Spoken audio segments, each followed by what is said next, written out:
Yeah, I think we will. Definitely have a good team next year. And I was actually in person for that. It was in Newport. I was like, you know what? I had my nephew. He's all on the trends. I don't ever feel any older than when my nephew comes in. I'm sorry, dude. I'm sorry. What do you want me to do? I can't do anything more. I wasn't even cracking a smile. I wasn't even cracking a smile.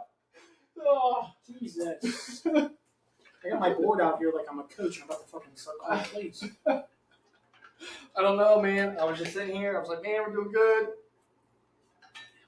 Usually I just look away from the screen for a little bit.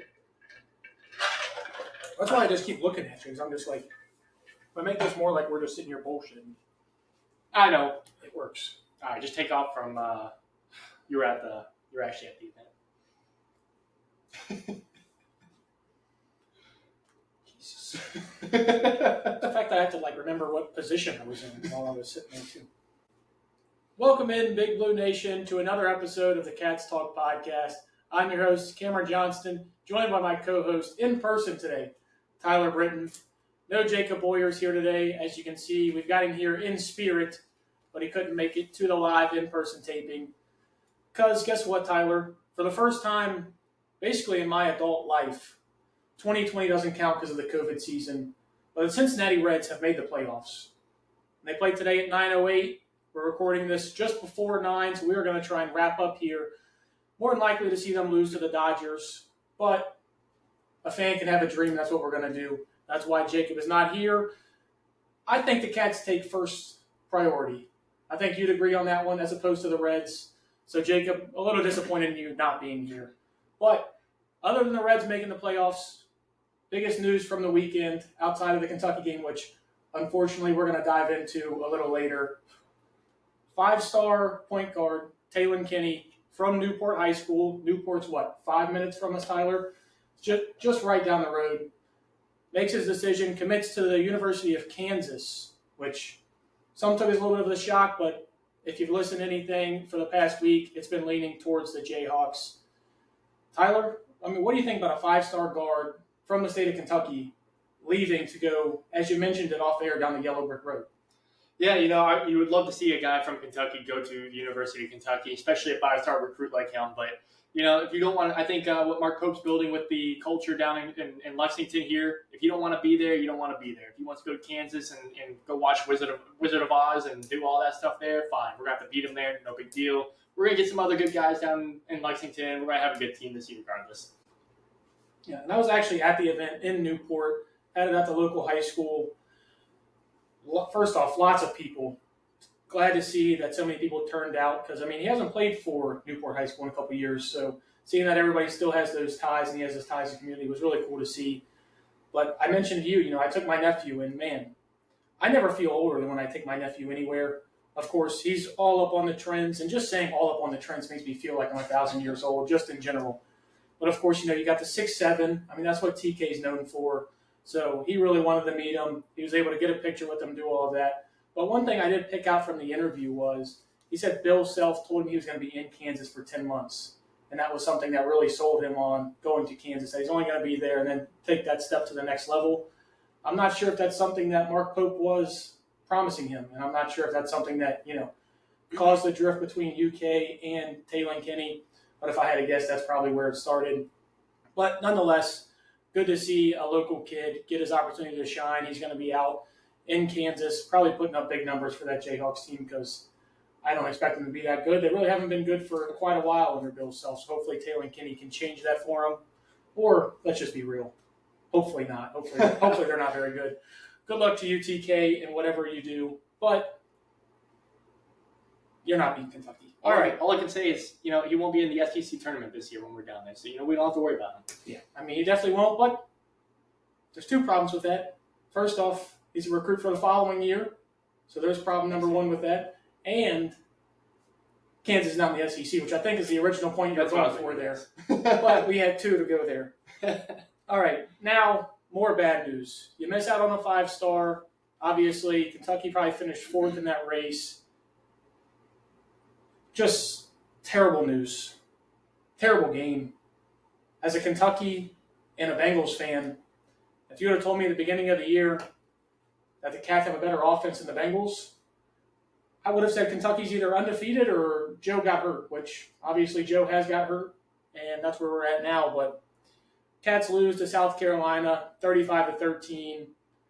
Really just a ugly, ugly game, and really all inspired just from one quarter of football. Yeah, it was really atrocious to watch there, Cam.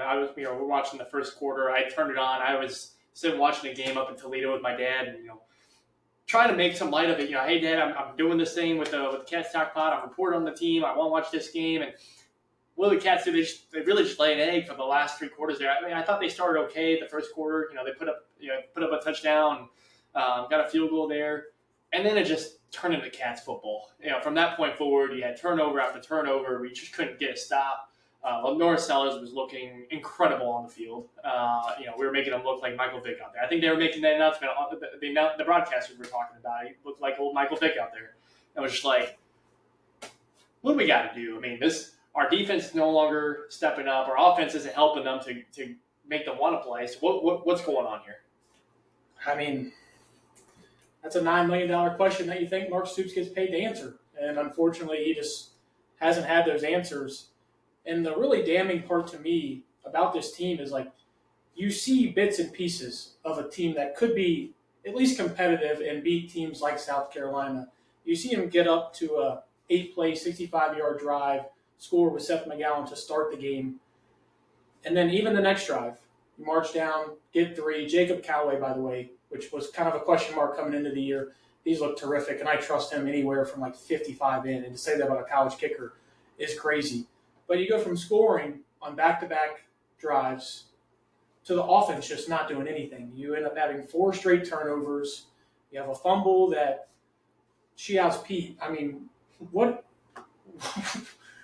It looked like Shiaz might have just downed 4 or 5 shots and was he saw 4 different footballs out there to try and dive on.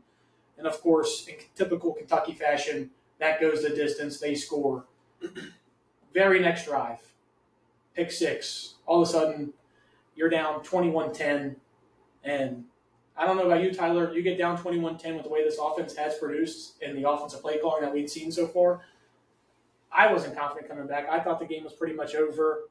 And really, from that point, it was. Yeah, I mean, to your point, as soon as we got down to 21-10, I was already thinking, hey, what channel can I switch this over to? I don't really want to watch this game. There's plenty of other TV to watch, plenty of other games.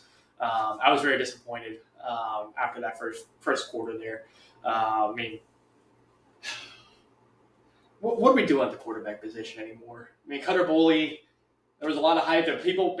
Jacob's one of them. Jacob was saying, he's going to come in. He's going to be more of the guy. I'm really not seeing that much of an improvement. Are you?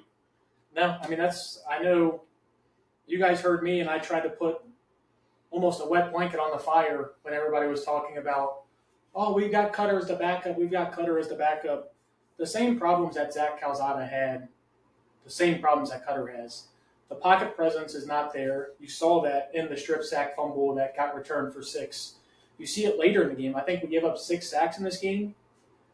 If I'm being nice, 3 were on the offensive line and were their problem. 3 of them were either just coverage sacks or Cutter's ability not to get rid of the ball when he should. And it's just a full system failure between the offensive line, receivers not getting open, and the quarterback position just not hitting open reads when he has them, and then just not being able to move off first progressions. And I think that's really where Cutter or Zach have not been able to do that. And to be honest with you, Tyler, I was going to wait till a little bit later in this one, but I'm not against throwing Zach out there if it gets much worse, because Cutter really had 4 or 5 turnover-worthy plays, even though he only ended up having 3 for the day. No, I'm in full agreement there. Look, we were talking about it before the season. I think Boyers was the only one that really wanted him yanked early.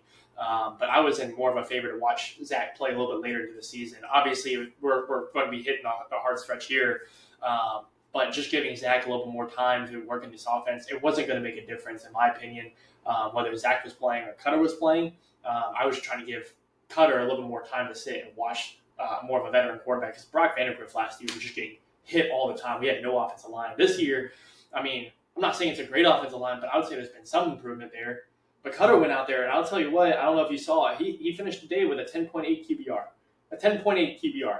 That's terrible. Meanwhile, Lenora Sellers is finishing with a 94.8. So exact the opposite ends of the spectrum. We just have no competition in the passing game, and it puts all the pressure on our run game. And I know that's supposed to be our identity, but we were only able to put 108 yards rushing on the field. So it's just not a recipe for success. You have to have some sort of veteran leadership back there. And in my opinion, I would have left Zach out there. It's going to be really awkward trying to go back to Zach, and then how is that going to stunt Cutter's development later on if we ever have to go back to him? Is he always going to feel like something is on his back, waiting for him to turn a ball over and then get benched again? I don't think it helps anybody out. I think Cutter's going to be is going to feel awkward. I think Cutter's going to feel awkward. It's just it's going to be a never-ending cycle, and then we're going to be up for a quarterback again this offseason in the transfer portal. I mean, that's just kind of what happens when you're in quarterback mediocrity. I mean, you see it with NFL teams all the time. Like, think of the Jets, for example. They go get a veteran, bring in a young guy, go back and forth, do this carousel the entire time, just keep spinning their wheels back and forth. And right now, I mean, Kentucky's just inability to find a quarterback is their biggest problem. Now, don't get me wrong. Even if we did have Lenore Sellers on this team, this still isn't more than probably a 6-6 team. This team still has holes that need to be filled, and Cutter or Zach are not going to be able to do that. But the thing I think that's so much different about the ability with this team as opposed to teams of like 2016, 2018, when you had Steven Johnson and Terry Wilson, was the ability that you saw Lenore Sellers put out on the field, and that's the ability to evade sacks and take those negative plays and make them into positive plays. Lenore Sellers ended up being their leading rusher from the quarterback position, and it wasn't close. We don't have that ability right now, either with Zach or with Cutter. And it's not even further on the depth chart if you want to look at the freshmen like Stone Saunders and Brennan Ward. We just don't have that right now. We are trying to play a pro-style offense in which we don't have the bodies and the capability to do that. We don't have the receivers out wide to do it. We don't have the quarterback to make it happen. The only part of the pro-style offense we have right now that's working is the fact that we might have the best back in the SEC in Seth McGowan. Outside of maybe Ahmad Hardy at Missouri, I mean, those are the two that are fighting for 1 and 2. And you look at this game and look at what Seth McGowan does. I don't understand how he's not getting the ball more. Like, it makes no sense to me. Like, we have the fumble return touchdown, the interception, and then we go out on downs to make it our third straight turnover. In that, we get to a 3rd and 3. If you know you're going to go for it on 4th down, why in the world with our passing game are you throwing it on 3rd down and 4th down there? You're telling me 2 carries, Seth McGowan's not getting the first there, and we're putting ourselves near field goal range? Even if you just say you kicked a field goal there, 21-13 and giving up 14 points just based off of your own mistakes, you're starting to feel a little bit better out of the game, and you start to switch that, Uncle Mo, get momentum on your side a little bit, or at least stop the bleeding. And there's certain parts, like, I love the way Bush called the first drive and a half, 25 snaps. And I usually do. That's usually when we score. Like, think about the Ole Miss game. His scripted plays are usually perfect, and they work out well for us. It just seems like once we get past that script, I don't know if there's pressure from Stoops coming to Bush about what he wants to run or stuff like that. But once we get past those scripted plays, this offense just can't find any cohesion, even though we have a guy who's averaging over 6 a carry and leads the SEC in touchdowns. Absolutely. I mean, he had 17 carries, 112 yards. I mean, we went back in yardage. I'm sure that's partially because of the sacks, but I mean, it would be nice to have some support from Dante Dowdell. He only had 13 carries for 24 yards in the game. Kind of a step back from him. He's been playing pretty solid all year. I wouldn't say better than South, but he was able to be complimentary for sure. How much of an impact is it for Dante Dowdell to not necessarily step up in the game on Saturday? Well, yeah, that's something that I was going to bring up. And I had mentioned this, if you guys remember, before the Eastern Michigan game after Ole Miss.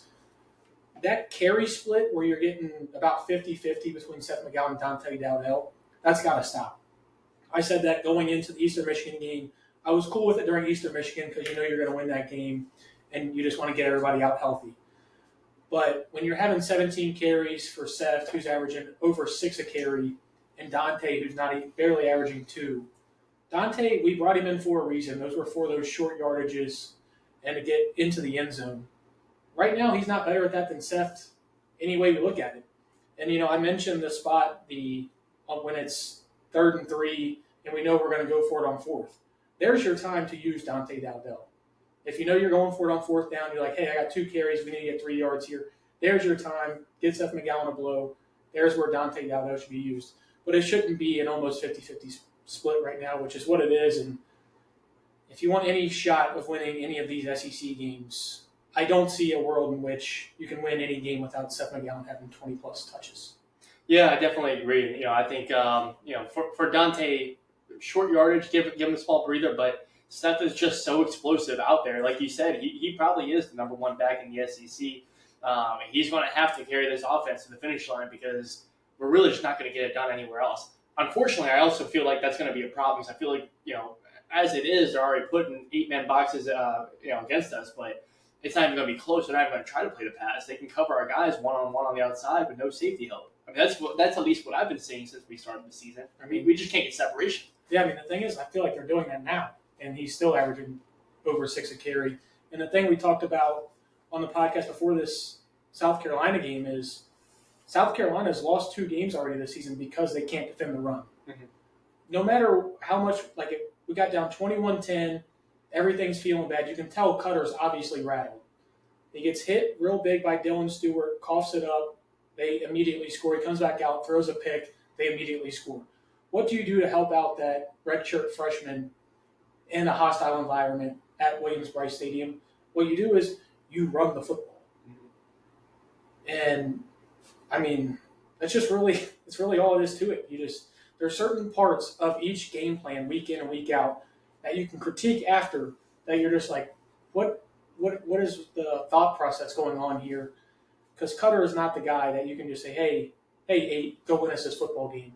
We don't have that guy. We haven't had that guy in quite a long time.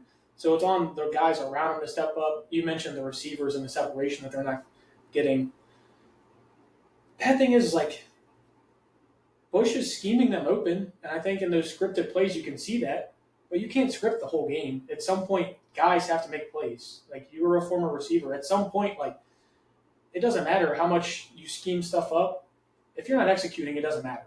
I think that's kind of where we're at with this receiving core. And the part that kind of frustrates me is Harley Gilmore, who I think is one of the only guys in that receiver room right now that has true upside that's playing, only had 17 snaps in this game. And I think that I don't know what the deal is with that. I don't know if that's something off the field, but I think Harley's got to get more time because if there has been an explosive play by a receiver, it's been by him so far this year. And, man, I mean, just thinking about the receiving room in general, there's so many guys in there that you think that this room can't be that bad. I just don't know what to say. I mean, where's Jamori Macklin? Where has he been this entire season? Troy Stellato didn't play this game. Where's J.J. Hester? Mm-hmm. Where is he? I talked about him during the offseason. Where are these guys? Because it's not all Cutter's fault. It's not all Calzada's fault getting them there. We do miss a lot of open reads, but there are some times where we're just not getting open. And I think there's a lot to be said about the way in which Bush calls these plays and why you see the tight ends so heavily featured is the inability and the lack of confidence in the receiver room. And he mentioned it all during the offseason. We want someone to step up and be that number one. I haven't seen anybody step up and be the number one. If anything, the only thing you've seen is that Josh Caddis and Willie Rodriguez are going to be the guys that they target in the passing game. Sure, absolutely, man. Willie Rodriguez had 2 catches for 66 yards. He led the team in receiving yards. To your point, Kendrick Law was our number 1 target in terms of catches. He had 5 for 44. And 3 of those were of a jet touch pass variety. So sure, average depth of target's a big thing. And if you look at, I don't know, can't remember if it was the first target or the second target that he had. We get him out on a jet sweep type motion. If he just runs outside of the numbers, he has 6. Instead, he cuts it up. I think it goes for 6 at the time. But, there's certain things that it's there. You just got to do it. Yeah, just like running backs, sometimes a receiver needs to get the ball a few times to get warmed up and get the flow of the game. I think of Derrick Henry, for example, in the NFL. When he doesn't get the ball enough, then come later in the game, he doesn't have the momentum. But you give him the ball throughout the game, he's going to have that momentum going forward. Some of our receivers, I feel like they just don't get the ball enough to get that. Don't get me wrong, 5 catches, I feel like it's decent, but this is also the first game we've kind of featured him. in that way. I think as we give him more touches, that could help him. But I also think that we need to scheme him more than just a touch check pass. He needs to get more out in the flats. He needs to get more physical one-on-one balls. I mean, especially if they're gonna be boxing up our front seven there, or they're gonna be bunching up with the front eight there. That's gonna leave a lot of one-on-ones on the outside for potential shots downfield. We're going to have to just win those in the play action. I think that's another part. I think we need to go. I think if we're going to have a pass game, there needs to be an effective play action play in there, so we can get these guys open. We need more production. 10 completions, 19 attempts. It's just not acceptable. I mean, there's a reason why he had a 10.8 QBR. I'm not sure if Zach Calzada would have done much better. I understand South Carolina is a very tough environment to go play in, but we just need better production out of the quarterback receiver room. We can't put it all on Seth McGowan for this year. It's just not going to be an effective recipe for success here. You got to try it. What's the other solutions? Like you mentioned, guys winning one-on-ones. How many games do you need to see before you just accept the fact that they're not going to win one-on-ones? I mean, I personally, at least with this receiver room, you've faced two of the worst defenses that you're going to face in the SEC. It's not going to get any easier when you face Georgia or Texas. And then even Florida, who's probably the most winnable SEC game that we have left, their defense is still elite. Their offense just can't do anything. So, I mean, you're looking down the schedule, and it's not getting any easier. So you're at the point now where you've brought in these veteran running backs, and you want to have a two-man workhorse, you're going to have to use them. I mean, that's just where we're at. I mean, I know they end up having 30 carries together in this game, but you just completely abandoned it there for a while. And I get, there's sometimes where we get into, Seth McGowan only has a 1-yard rush on first down. Now it's 2nd and 9. I don't know about you. 2nd and 9 with 2 carries from Seth McGowan, or even 1-and-1 from Seth and Dante. I feel better about picking up that first down there than going through the air 2 times and trying to pick it up. Because right now, whether it's a turnover, it's a tip pass, a drop ball, just nothing is clicking with this receiving core unless it's like a naked boot action where you're catching Willie Rodriguez, like how he caught that one for 55 yards. That's the only way you're getting is usually it's a miscommunication between the defense, and there's a naked boot to where the tight end just slips out after play action, and that's how we're getting those big plays of the tight ends. Because even like Josh Caddis, I don't think he had a target in this game. That had been our best receiver coming in this game. He doesn't find a way to get a target in a hostile environment. So I don't know what the answer is on offense. Or I know what the answer is. It's whether you want to do it or not is the question. Do you want to give Seth McGowan 25-plus carries a game? I know it's not the prettiest way to do it, but if you want to keep your defense off the field, which you need to, especially at that linebacker unit, we're going to get into that a little bit later. The linebackers are struggling right now, and they need help. Same thing with the secondary. I mean, you know what the blueprint is to do it. It's whether or not you feel confident in this coaching staff to be able to do it. And that's the same thing I said coming into this South Carolina game. And that's why I picked Kentucky to lose this game, because I'm not confident in this coaching staff to be able to do it right now. I don't know if it's a top-down approach, if it's everybody wants to point the finger at Bush, point the finger at Mark, Brad White's playing too much soft coverage. Those blames would be going around everywhere. Just somebody's got to be liable for it, and we got to figure that out soon. Yeah, I mean, I totally agree with your point. I think that we're going to have to run this offense through Seth McGowan. The run offense is going to have to carry us through the finish line here. There is a recipe for success there, but that's only if you can have effective plays when you do pass the ball. You can't go 10 for 19 for 124 yards. A couple of those were deep bombs. So you just can't have that and expect to win the game. To your point, 2nd and 9, run the ball twice sounds great, but if they know that's coming, well, we saw with the Dallas Cowboys years ago with DeMarco Murray, every team knew that they were going to run on first down, and eventually caught up to them. You keep doing that on 2nd and 9. I'm not saying that doesn't work in college, but eventually that does catch up to you, especially when we're playing these tough teams in the SEC, Georgia, Texas. We're going to go down the road here. It's going to get tough. It's going to get nasty. To your point, this might have been one of the easier defenses we're facing in the SEC, especially for us. So, it's definitely doable, but we have to have some efficiency, some effectiveness from our passing game. Otherwise, it's just not going to matter. If we're going to have more than 3rd 15s like the Bengals did, then the 2nd and 9s, and it's just not going to be pretty. So, but let's turn the page here to the defense. You already brought it up. I wanted to get into that a little bit. Look, 35 points. I know the offense let up a touchdown. I know they let up a lot of turnovers. But 35 points is still a lot of points. Tell me what's going on with the defense. What are you seeing? I mean, I'm honestly I mean, when you look at this like quarterback draft class and just in a whole, there's not a analyst that you look at that has Lenore Sellers outside of the top 3 in this class. And he made those special plays, and you saw that. I mean, he ended up with over 80 yards, and a good amount of those were on times where we should have had sacks and negative plays. I think you saw just, I don't want to say a generational because that's pushing it too far. I think you saw what a great athlete does at the quarterback position and how it can elevate you to win games like this. Our defensive line got after him. And our defensive line, I think, played great in this game. We defended the run very well. South Carolina hasn't been able to run the ball so far this year, and that really kind of stuck true to this game outside of Lenore Sellers being able to escape. The part that I have the issue with on the defense is, because I generally don't think it's their fault that they lost this game. They only gave up 163 passing yards and 170 rushing yards. And like I mentioned, 80 of those were on scrambles from Lenore's. So I'm not putting any of this on the defense. 14 points was straight from the offense, and they had them out there almost the entire game. And just look at like the second half when everything started to settle down.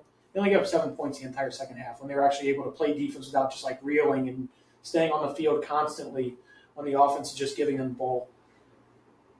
I mean, that being said, I mean, there's still things you want to see change. There's still things that you want to see growth from. Like David Rayner follows the podcast. Like the guy, seems like a great guy. Seems to be, putting everything he has into it right now. He's so undersized for the linebacker position. And right now, he's undersized and he's finding himself out of position at a middle linebacker spot. That first drive, I mean, he had 2 or 3 plays where he's just completely not in the right spot at the right time. Gets him an easy touchdown, tied 7-7. Now, you're not feeling as good with how easily they just went down the field. And they switched that a little bit in the second quarter. They put Landon Watson out there, the transfer from Marshall, a bigger, stockier guy. And it seemed to help out a little bit. I don't think this is on the defense. I would love to see them be able to tackle better. I think that's one of the biggest points for me is just being able to wrap up guys. But then again, we're also talking about Lenore Sellers, who's 6'4" and pretty rocked up and just pretty hard to tackle in general. Yeah, I couldn't agree more with you. I think the only thing that I would change a little bit is, I think we struggle against the mobile quarterback. And in today's generation of mobile quarterbacks, that's a little bit scary. I mean, Lenore Sellers was running on us last year too, if I remember correctly. He was being an athlete last year, and to this point, last year he wasn't really known, so I'll give him a little bit of a break. But this year we knew what Lenore Sellers was coming into this game, so the fact that he was able to run for 81 yards against us on 14 carries is, for me, a little worrisome. And I think that goes a little bit toward the scheme. Obviously, I think we do a little bit more man-to-man. We're very effective with it when you have more of a pocket passer. But the second those quarterbacks start running, those DBs are backs turned to them. You're able to get those extra yards. You're able to squirt through the line and get to the next step. I just get a little worried for later down the road. We're not going to have another quarterback like Lenore's in terms of speed and agility, but teams will look at that and be like, cool, if we can get a second play out of this through a quarterback scramble or quarterback draw, we just drop back a little bit. I think that can burn us a little bit down the road too. Yeah, I mean, luckily for the Cats, really the only athlete that you face that's like that is probably DJ Lackway with Florida. And, I already mentioned how bad that offense is. Sure. And he's struggling to throw the ball. So you really don't have to worry about him throwing the ball deep like you do with Lenore's. So, I mean, I'll give this defense a break for this one. I mean, they were out the second corner, DJ Waller, who Stoops said in his post-game conference, I mean, the way he said, about DJ's health, doesn't seem like he's projected to be back anytime soon. And, I mean, sure. You're talking about top 3 player on your defense that's not going to come back relatively soon. And we know how Stoops is. He's not going to give you anything when it comes to the injury report. He was listed as doubtful coming into this game. Stoops knew he wasn't playing. He's probably not going to play this week at Georgia, which going up against a wide receiver like Zachariah Branch, I mean, unless you have JQ following him around the entire time, it's probably going to create some mismatches that they're going to take advantage of. But, yeah, I mean, you mentioned it with a mobile quarterback. I don't think it's necessarily that because, there was some design runs, a lot more than he had the previous week, obviously coming off that concussion. But it's just the ability not to wrap up, I think, is the biggest thing because they're putting themselves in positions to. Myquise Humphrey-Grace had a great game. David Gusta is a stud. Tavian Gadsden is developing more and more as a redshirt junior. I mean, this defensive line has done more than I could have asked for because, we mentioned how much turnover there was in that group during the offseason. You were bringing in a lot of transfers and asking a lot of guys to step up. And so far, I think they've over-delivered. Now we just need to get the rest of the team to start to get on that wavelength. Sure, absolutely. And to your point, they did hold Matt Fuller to just 19 carries, 48 yards. That's pretty impressive when you're looking at just the running back situation. I think really the difference is, and kind of what we would kind of hope that Kentucky's offense would do, is Lenore Sellers was still 11 for 14 for 153 yards. I mean, like we said, he had a 94 QBR. He was averaging about 10 yards a pass. He didn't have any touchdowns. He didn't have any interceptions, so he kind of game managed a little bit, but he was able to get those effective balls out against our defense when the run wasn't working, when it was a play action pass, whatever he had to do, he was able to get it done. Something, again, I don't expect to have another Lenore Sellers at Kentucky quarterback position. I don't expect that, but just having the effective pass plays could help our team out a lot. Yeah, I think if you look at Lenore's stats, like 11 of 14 for 150 yards, I think that might be all you need to keep yourself at least in games competitive for this Kentucky passing game. And I know we gave you a bunch of crap for saying, 150 yards, you can stay in some of these games. But this running game, like you brought in these guys, Jagger, Jalen Farmer, Alex Wolfschlager. I mean, you brought in a lot of these guys to be able to run the ball. All of your top paid guys were on that offensive front and the running backs. Why are we not trying to get the money out of the value there? Why are we not cashing in on that? Because it's working. I mean, you see that. Seth McGowan, 17 carries for 112 yards, and some of those include some negative plays. I don't know if he's still leading the league in touchdowns in the SEC with us having a bye week, but I know he was up there. And right now, it has to be the Seth McGowan show, kind of like it was the Benny Snell show back then.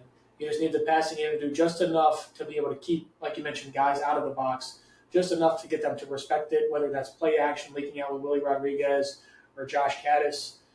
I mean, those are the ways that I would try it at first, but, I mean, we've also tried that at certain points, and it hasn't worked as well. I mean, as much as we can talk and dive into this game, it comes down to you had 4 consecutive turnovers in the second quarter. I don't care who you are and who you're playing, you're going to lose that game regardless. Imagine if we do that against Georgia. What's going to happen? Because we just did this against one of the bottom teams in the SEC, bottom 5, bottom 6, the way South Carolina's played so far this year. I think it cements us as the worst team in the SEC, without a doubt. We came in thinking, Mississippi State, we got Mississippi State. They've looked good. They'll be below us. They've looked very good. Even though they lost, they looked impressive until the end. They just couldn't get the job done. They take Tennessee to the wire. They beat, I think Arizona State was ranked 12th when they beat them. Mm-hmm. I mean, they've had great success so far. They've already hit their over total for the year. Their line coming in was 3.5. I took the under, and they're 4-1 right now. So I mean, I think we've cemented ourselves as the worst team in the SEC. The only other schools you can argue right now is Arkansas, who just fired Sam Pittman, and Florida, who, I thought Billy Napier was going to get fired last year. We had mentioned that. And we saved his job last year. Yeah, I mean, we basically did save his job. So, I mean, those are the only 2 teams you could argue. And right now, I mean, both of those teams have more talent than this Kentucky team does. So you're at the point now where you have to out-scheme teams, and you just can't turn the ball over like we did. And I don't trust this staff or this team to not be able to do it because we already know that Cutter is going to put the ball in harm's way. What I need to see is, okay, if you're going to do that, I need to see those positive plays from it too as well. Mm-hmm. If you're going to force the ball into tight windows, give up interceptions, stuff like that, I need to see the positive from that side. And something we haven't seen, like even his throws against Eastern Michigan. I mean, he had the big play to Hardly Gilmer. Outside of that, nothing much. Where is that arm talent that we've seen so much? I know nobody's getting open on these deep balls, but at some point, if we're going to keep putting the ball in harm's way, I need to see some big plays. And for that reason, that's probably why, if Calzada is actually fully healthy, I'm not saying this week I'd do it because I don't know if I want to throw him into at Athens in between the hedges with 100,000 fans, but also don't think I want to redshirt freshman there either. So I don't know if I want to throw him in for the next 3 weeks, if I'm being honest. At some point, you just got to rip the Band-Aid off because we are going to hit the halfway point of the season. And when you look, we're already kind of falling behind in terms of what we want to do to at least get a bowl game. So that brings up an interesting question, though. With the loss to South Carolina, obviously you already had them losing that game. I actually had them winning, and that was going to be my optimistic viewpoint is, hey, this is going to be kind of the turning point because obviously we're going to hit the tough stretch of the season here. What does that do for your win-loss record total for the year? I mean, I'll be honest, I'm not looking at it in a positive way that like I was even a week ago. Well, I told you guys after that Ole Miss game that mine was severely under what I had predicted in the preseason. And that's especially now that you've probably faced two of your more winnable games in Ole Miss and South Carolina, and you weren't able to get either one. And what game looks easier now going down the schedule? Florida is probably the only one. Vandy looks so much better than you thought they would be. Auburn looks a lot better than you thought they would be. Tennessee gave Georgia a run for their money. Tennessee's been playing really well. Georgia just lost to Bama. I mean, their first home loss since 2019. It was a tight one, too, 24-21. Yeah. I mean, they just barely lost. I mean, their offense has been struggling.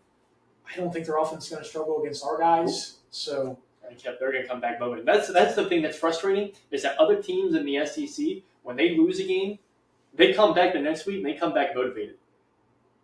What do? We lay an egg, basically. We might have a spark for the first quarter. We might have a good drive. What do we do after that? I mean, I think that speaks to a lot of the Stoops tenure. Like, even when things were going perfect, there would be 3 quarters of really good football. And there'd be a quarter where you're like, what's going on here?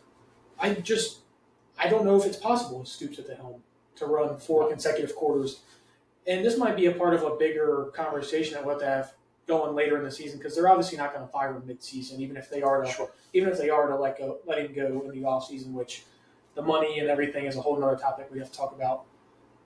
I just think we're at the point now where we try to become like a mini Georgia.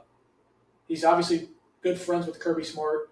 I think we tried to, win games the way Georgia did, where it was ground and pound the ball, find ways where we can take shots. And that worked when you had Will Levis and Wan'Dale Robinson. We have 2 NFL players.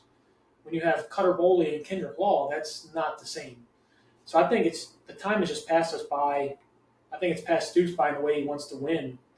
Because I just don't think that's a way that you can win in the SEC because we're not going to out Georgia. Mm-hmm.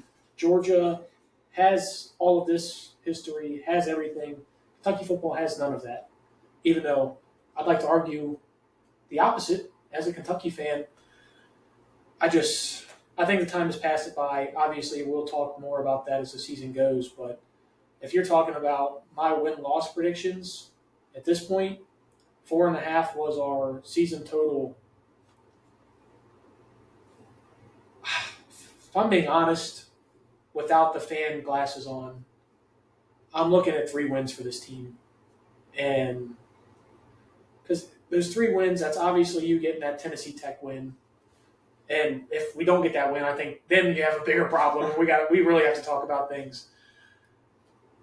But do you feel confident in them beating Louisville right now? Nope. Vanderbilt, Auburn? I mean, the only one of those games that you look at and you're like, I think Kentucky might have a chance, is against Florida. And that's a team who destroyed you last year, and their running back and quarterback are coming back. Yep. Granted, I think our defensive front's gotten better, especially in run defense. That's the most winnable game. And even then you're talking about you win that game, congratulations, you just won 4 games again. I'm about as down and out on this Kentucky football program as I probably have been in years. And it really sucks to see, Coach Stoops take us to heights that we hadn't been to yet as a program. But when he's going to leave and when it's his time to, hit the door, he's going to be leaving us in the same spot that he came. Yeah, I'm actually very much so on the same page. I actually, and I'll take a step further, I am genuinely worried about the Tennessee Tech game. I am genuinely worried. I think that Toledo was better than Tennessee Tech. However, we were motivated with that being the home opener, and we still played like crap. We go into Tennessee Tech, and we are not motivated, and we play slot football, and Tennessee Tech's midseason and playing with house money. I am genuinely worried that we will play a competitive game. I say that very strategically, I don't want to play a competitive game against Tennessee Tech. And so for that reason, I am sticking with it. I'm actually on the same page as you. I generally see this team only winning 3 games this year. Until they prove me otherwise, until they show me otherwise, I'm not even saying they have to win these next couple weeks. Obviously, that'd be nice. But they have to show some fight out there. They can't turn the ball over 4 times. They can't play the way they did. They can't have the offensive scheme or the offensive play style they have and expect the defense to go cover up all their messes. It's just not going to happen. Louisville has been playing okay, and just every other team that we're looking at right now, I just don't see us winning these games. And it's tough to see. It really is, because we came in, we tried to overhype it. We all came out somehow. We all, with no bias, we all made our own schedules for the year and said we were going to get 6 wins. We were going to figure it out, and we were all playing with the schedule. We figured it out somehow, and we're just not going to get there again for the second year. We're going to go way below standard, and our standard was 4.5. Yeah, and well, I'm not there with you on the Tennessee Tech. I think that'll still be a 20-plus point game. Tennessee Tech is just not a good football team. I know they're not, but at the same time, I worry about it with no motivation. We played like crap last year against teams that we were supposed to beat Louisville last year. Well, we were a double-digit underdog going into that Louisville game. Okay, maybe that was just us overhyping it, but that was just the rivalry talking about trying to always kick and beat up little brother L's down always. But yeah, I mean, this Tennessee, I'm not that far to where I think that this team is going to be in a competitive game with Tennessee Tech. But it's just the fact that you've already had 2 games that were somewhat winnable with Ole Miss and South Carolina when you looked at it preseason. Because I picked them to beat Ole Miss preseason. You had picked them to beat South Carolina preseason. So these were games coming into the season that you thought Kentucky had a chance. I thought we were going to win one of them. And the bad thing is that this South Carolina game is the one that fit your blueprint to win the best. And you didn't execute on it. And like we mentioned, when you have 4 turnovers, you're not going to win any game. But you can't keep doing that. Like Stoops mentioned, the ball bounces the wrong way. A tip pass is an interception for us, and a tip pass for them ends up being completion. Stuff like that happens. This is football. The part that concerns me the most about Stoops is that he is still continuously the martyr in saying, we had bad luck with this. Okay, that one tip pass that turned into an interception. All right, take those 7 points off the board. You just lost 28-13. You still lost by double digits to a team who the spread was 6.5. So Vegas thought you were better than this. I am personally just tired of the martyr Mark Stoops that we keep seeing. I'm hoping, and we usually play Georgia close. I've had this running thing of thinking why we play Georgia close is because they are Kirby and Mark are that close of friends that he doesn't want to do that to them. And I'm being genuine in saying that because if you watch the way Georgia plays Kentucky and watch the way they play other teams, it's not the same at all. You can say our style matches up well with them, and it does to an extent, but we have the same style. We do a lot of the same things. They just have a lot better athletes and a lot better players, a lot better coaches, a lot better staff, a lot better everything. It's Georgia football. And, I mean, for that reason, we're going to be at this game. Mm-hmm. This is going to be awesome. We're going to be at this game live covering it. University of Georgia, thank you so much for this opportunity for us to go down there. It's going to be, honestly, a lifelong dream to go down there. I've never been to Athens, Georgia. Never been between the hedges. Never actually credentialed for a game. So that's going to be awesome. So it's going to be the only time you're probably going to see me with a smile on my face while Kentucky's losing by 20 points. So I know we're probably going to get into our predictions here soon. I think I'm going to let you go first with the predictions and see what you got here and see if I'm either going to be too negative or if I'm going to be too positive. I mean, to your point, they do play them pretty close. I had before the season, and even more so now, I have them. I'll just be candid with it. I have them losing this game. I already told you. I think that they're going to win 3 games this year. I think Tennessee Tech's their only other win for the year. I had them close to begin the year. I had them at 21-14 to start the beginning of the season. I'd sign up for that now. I don't know if I can give them 14. I think I can give them 10. And I think that if Mark Stoops and Kirby Smart are close like that and they want to be nice, you can keep them at 21, but I think they get at least 28. I think it ends up being 28-10. See, Georgia. This is going to be the crazy thing because you watch, what was the final score last year? 13-12 was what we ended up losing by last year. Lost by a point, 13-12. So you would think, like, oh, let's stick to something like that. That's how those games usually go. They score a lot of points when we're down in Athens against us normally. For whatever reason, I mean, they've been prone to giving up points as well. They gave up a lot to Tennessee, only up 24 to Alabama. That's a good offense. They haven't been scoring the ball that well. And I think they're actually going to put an emphasis on getting that offense going and playing a little bit more up-tempo, so more plays for both our offense and their offense. For that reason, I'm going to go with like a little bit higher of a score. I think this is going to be the first time Bush Hamden's scored 2+ touchdowns in an SEC game, which, first off, we're in year 2. How's that not happened yet? And I'm probably one of the bigger, like, Bush Hamden, like, let's calm everybody down. Like, I'm not a fan, but let's not pick at his house. This guy wants him to be the next head coach of the Kentucky Wildcats. Yeah, I'm more just not calling for the guy's job, but I am. I think this is going to be one where I think you'll probably see Georgia score. I'm debating on whether I want to get into the 40s or not with Georgia, because this is also the first time we've faced them coming off of a loss. I don't know if you know. That's what I'm saying. They're going to come off pissed off. Much about Kirby Smart, but doesn't like to be embarrassed, especially at home. Mentioned the first loss in 6 years there between the hedges. I'm going to say this ends up being 38-21 Georgia. We end up keeping it a little closer than I would think. 17 points. You look back, there's going to be some drives that we just didn't capitalize on, whether it's play calling, there's going to be a turnover in there. I do think we put a big emphasis on not turning the ball over, and we only have one this week. I think that ultimately is going to come from Cutter Boley.